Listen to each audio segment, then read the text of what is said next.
Cette séquence vise à vous sensibiliser à la posture d'accompagnement d'agriculteurs qui souhaitent s'engager dans une démarche de management stratégique.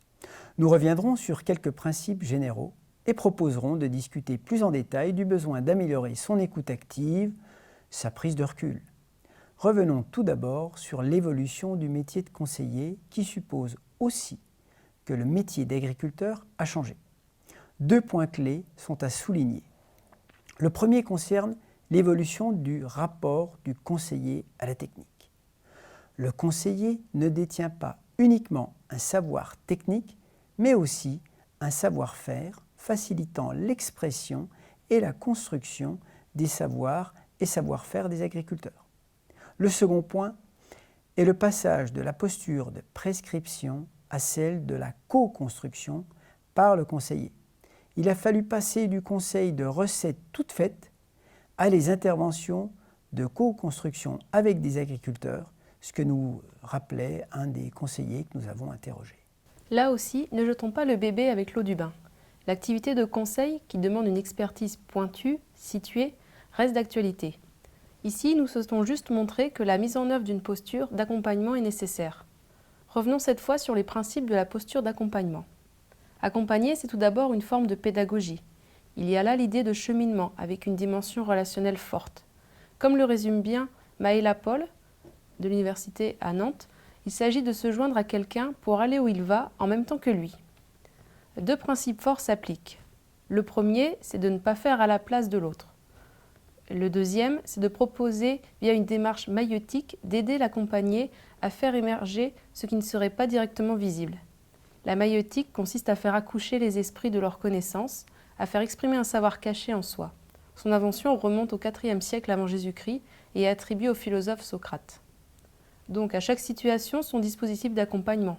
Il faut accepter l'hétérogénéité des pratiques. Il faut se doter du couteau suisse censé permettre de se sortir de toute situation. Il faut aussi veiller à respecter une sorte d'engagement réciproque avec comme clause de base la confidentialité des échanges. C'est le gage de la confiance. Du coup, l'accompagnateur doit respecter 4 principes clés. Il ne juge pas, il fait preuve d'empathie, il laisse de côté ses préjugés et il reste humble. Pour cela, il doit pratiquer l'écoute active. L'écoute active, pour être tout à fait efficace, notre écoute doit se faire à 2 niveaux. Analyser d'abord ce que les mots, le contenu, le sujet de la discussion signifient et s'attacher au non-verbal, le regard, l'intonation, les gestes, le visage, les postures. Bien écouter quelqu'un, c'est d'abord accepter de se taire et de le laisser parler. C'est questionner pour enrichir sa propre compréhension, reformuler ce qui est exprimé. Souvent, il nous arrive de mal écouter car nous réagissons trop vite à ce qui est dit.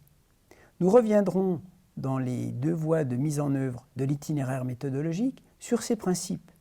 Mais avant de terminer cette séquence, amusons-nous avec quelques exercices pour exercer notre écoute active et notre vision active.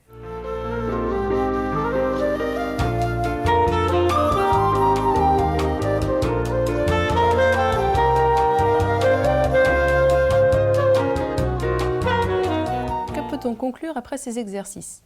Qu'il faut rester prudent, que l'écoute active est difficile. Elle demande de la concentration, de l'attention, du respect de la parole de chacun. L'expérience montre que les agriculteurs signalent toujours qu'ils ont apprécié de réfléchir à leur projet, sans être jugés et en ayant eu le sentiment qu'ils avaient conduit leur réflexion en toute indépendance. Ils disent juste s'être sentis un peu plus libres.